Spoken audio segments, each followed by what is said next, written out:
sometimes I wonder, Sam, if it wouldn't be just as well to stay in the positive domain all the time.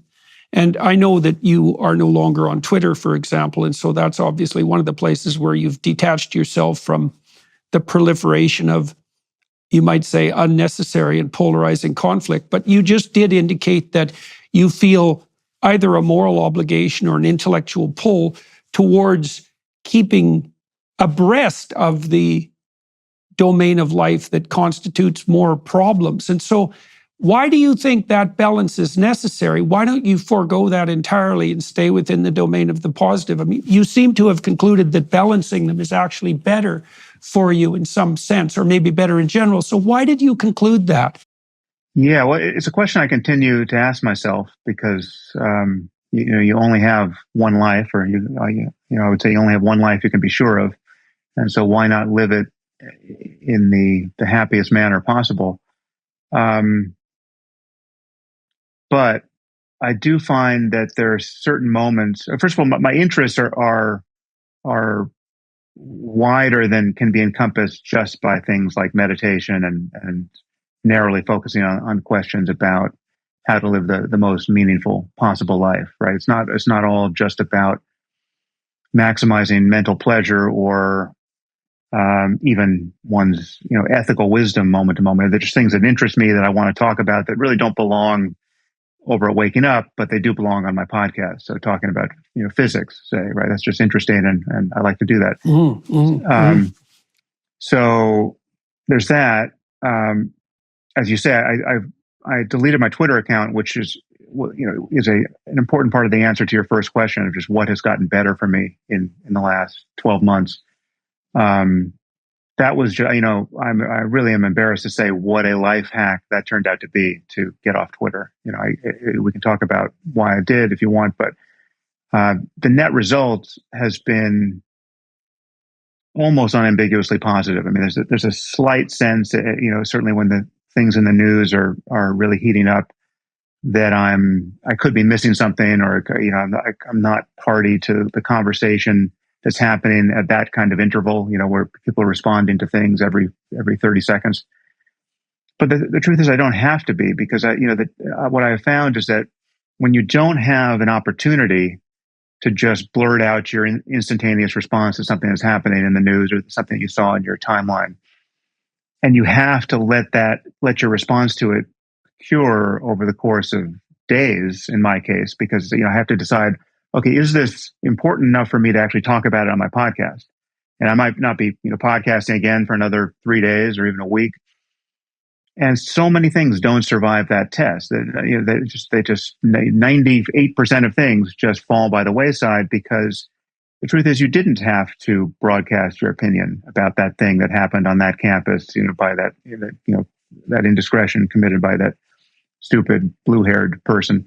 Right. So it's just like you didn't have to weigh in, and you didn't have to reap all of the attendant poison of having weighed in, and you didn't have to worry about whether you should respond to that poison and those misunderstandings generated there. And I noticed in retrospect that, I mean, I dimly knew this when I was on Twitter, but I didn't fully appreciate it until I was off, that it was no exaggeration to say that basically every bad thing in my life, apart from the sickness of the people close to me, was a result of something I had done on Twitter, or something that I had seen on Twitter. I can relate to that I felt I needed to respond to. So it was just this kind of hallucination machine that I had invited into the center of my life, and getting rid of it really modified my sense of not just what I have to do on a day-to-day basis and what I should do, but just of my own existence, right? Like, there was something about my digital existence that was claiming too much real estate in my conception of myself as a person, right? And you might have put your finger on it, at least to some degree, there with something like your observation about whether or not you're willing to put time into it. I've had many discussions with my family about Twitter in particular, and I would tend to agree with you that much of the negativity that I do run into in my life is a consequence of Twitter. And so now I use Twitter to stay abreast of the sorts of things that you described that you might be able to get access to on Twitter as well, current events. And there is that temptation to respond immediately.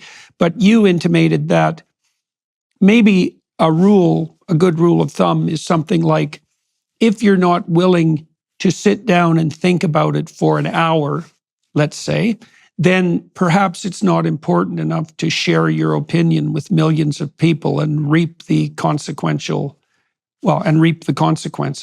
And Twitter is, although it's a social media platform that facilitates impulsivity, it's also a broad-scale publishing platform, and it's not obvious that you should be publishing all your instantaneous responses to cultural events. And it's a funny thing for me because it's not that easy to dissociate that from responsibility. I feel that I have a responsibility to bring to light, let's say, certain elements of the culture war that are going on at a deep level. And part of the reason that I use Twitter the way that I do use it is to do that. But then it does have that problem of intense negativity. And I learned from walking through airports with my wife, we had this discussion a couple of times. Airports have bothered me a lot ever since 9/11. I review them as, they're like for me, they're the bleeding edge of the totalitarian incursion into general day-to-day life. And they've always made me very uncomfortable. I don't like lining up for the screenings, the theatrical screenings and so forth. And that made me very bitchy and hard to get along with in airports. And, I had a conversation with my wife, a fairly detailed conversation, and our decision was, if I'm in an airport and something happens that annoys me but isn't important enough to actually sit down and write about, then I have to just ignore it or shut up about it. And this has also helped me calibrate my responses. And it's the same problem with Twitter, right? Is that something can be irritating and be genuinely irritating, but that doesn't necessarily mean that the most appropriate way to deal with it is to share your irritation in the moment. And part of the reason Twitter is so pathological, perhaps, and is such a snake pit of polarization is because it does encourage that kind of impulsive and immediate response to things that are perhaps of sufficient seriousness so that they should only be taken seriously. Yeah, it encourages many things that I think are ultimately producing some consequential delusions for us individually and at scale. It provides a kind of an illusion of conversation because you'll tweet something at me, I'll tweet something at you, and we seem to be talking. But as you know, we're primarily talking in front of our respective audiences, which are different, which are largely different, right? So when I say something to you, it's my audience is at my back, and vice versa. So much communication becomes performative, and that starts to degrade the kind of the good faith characteristics of a real conversation, and people just wind up scoring points on each other, and it encourages that. That's the kind of thing, dunks are the kind of thing that tend to go viral. It selects for a kind of dishonesty.